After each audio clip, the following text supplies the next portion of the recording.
বেলা ৩টায় hotel ইন্টারকন্টিনেন্টালে নির্বাচন পরবর্তী সংবাদ সম্মেলন করবেন বিএনপি চেয়ারম্যান তারেক রহমান। দর্শক, এই মুহূর্তে সেখানে রয়েছেন চিফ রিপোর্টার জাহাঙ্গীর আকন্দ। সরাসরি যুক্ত হচ্ছি তার সঙ্গে।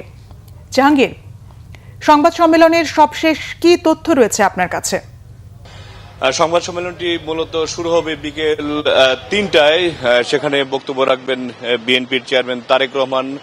আপনি জানেন যে ত্রয়োদশ জাতীয় সংসদ নির্বাচনে বিএনপি ভূমিধস বিজয় পেয়েছে। তারপর তারা সরকার গঠন করতে যাচ্ছে এবং আগামী ২-১ দিনের মধ্যে শপথ গ্রহণ অনুষ্ঠিত হবে।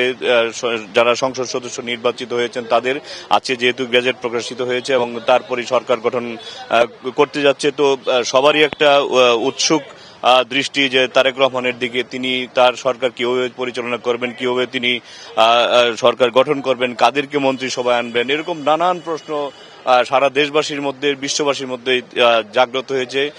মূলত আজকে সেই প্রশ্নগুলোর উত্তর পাওয়া যাবে এই সংবাদ সম্মেলনের মাধ্যমে। তারেক রহমান ৩টায় আসবেন, তিনি সাংবাদিকদের সাথে কথা বলবেন। তার যে পরিকল্পনা, তিনি যেসব পরিকল্পনা দিয়েছিলেন নির্বাচনের আগে বিভিন্ন জনসভায় মানুষের কাছে, ফ্যামিলি কার্ড, কৃষি কার্ড সহ বিভিন্ন দেশকে উন্নয়ন এবং সমৃদ্ধি এবং স্থিতিশীলতার জন্য তিনি যা যা করতে চান, যেসব তিনি তুলে ধরেছিলেন পরিকল্পনা জনগণের সামনে, সেসব পরিকল্পনা কিভাবে বাস্তবায়ন করতে চান সেসব বিষয়ে হয়তো গণমাধ্যম যারা কর্মরত আছেন তারা প্রশ্ন করবেন। তারেক রহমান সেগুলির তার পরিকল্পনার কথা জানাবেন এবং সেই জন্য আমরা ইতিমধ্যেই বিএনপির সিনিয়র নেতাদেরকে সংবাদ সম্মেলনে আসতে দেখিয়েছি। গণমাধ্যম কর্মীরা অপেক্ষা করছেন সংবাদ সম্মেলন শুরুর, এবং সেটা বিকাল ৩টায় শুরু হবে এবং সেই প্রশ্নের এই সংবাদ সম্মেলনের মধ্য দিয়েই মূলত তারেক রহমান যে ভূমিধস বিজয় পেয়েছে বিএনপি, সেই বিজয়ের পরে তারেক রহমান জনসমক্ষে আসবেন, তিনি কথা বলবেন এবং সেজন্য সারা দেশবাসীর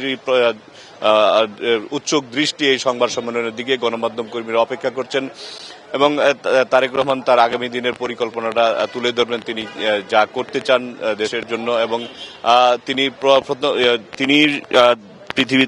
তিনি বিরল সম্মানের অধিকারী হয়েছেন যে তার বাবা শহীদ রাষ্ট্রপতি জিয়াউর রহমান এবং তার মা প্রধানমন্ত্রী ছিলেন এবং তিনি নিজে প্রথমবার সংসদ সদস্য নির্বাচিত হয়েই তিনি প্রধানমন্ত্রী হতে যাচ্ছেন। তো এই বিষয়গুলি তার জন্য বিরল সম্মানের বিষয়।